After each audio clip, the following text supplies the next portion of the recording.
I'm the one that brought back football. By the way, I brought back Big Ten football.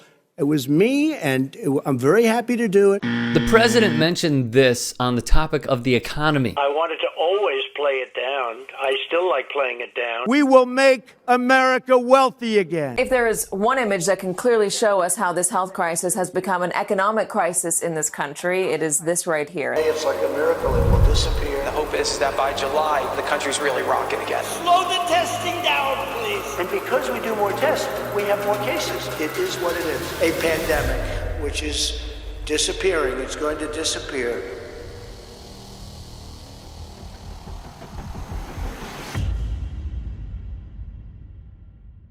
Poorer areas, which are mostly Black and brown, have the heaviest number of patients that have been affected. I'm going to continue to stand with the people that are being oppressed. We will make America proud again. Although he says this, he doesn't mean it. He does not care about us and the virus. And one team that knows it well is the small-town Green Bay Packers of the NFL. Lambeau Field remains empty. The lights may flicker in celebration after every touchdown, but there are no Lambeau Leaps. There are just vacant seats that gaze upon the Green Bay Packers taking the field. It didn't have to be this way.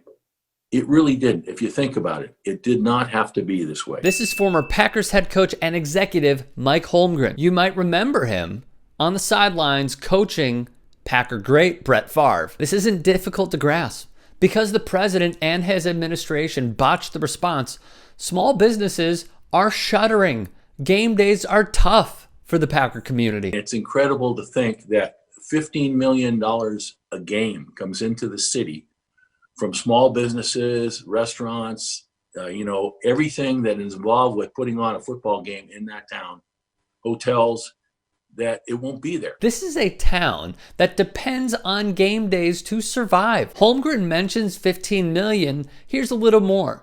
Training camp, which normally brings in more than 90,000 visitors to Green Bay from across the nation and more than 20 countries, is closed to the public, reports the Green Bay Press-Gazette. 15 million is the estimate, but 9 million comes from training camp. Overall, Packers operations create more than $170 million in economic impact. Fans travel in and out of Green Bay for game day. Hotel occupancy hit a low of 16.1% in April. Though it is slightly rebounding, the numbers aren't where they should be, and thus, Holmgren is speaking out. He said, "I've never done this before, talked to anybody prior to a campaign. This election is different.